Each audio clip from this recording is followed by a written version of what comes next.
قبضہ مافیا سرگرم چک نمبر 52 SP میں رقبہ تالاب پر قبضہ مافیا نے مٹی ڈال کر اپنے مال مویشی باندھ لیے۔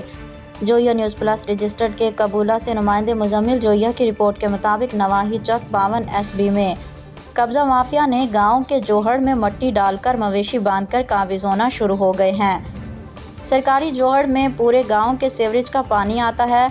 مٹی ڈالنے سے جوہڑ کے پانی کا لیول اوپر آنا شروع ہو گیا ہے اور وہ دن دور نہیں جب گلیاں پانی سے بھری رہا کریں گی۔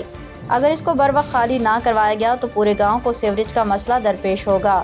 ڈپٹی کمشنر پاک پتن سعدیہ مہر AC عارف والا سے گزارش ہے کہ تالاب کو فی الفور خالی کروایا جائے اور قبضہ مافیا کے خلاف تادیبی کارروائی عمل میں لائی جائے۔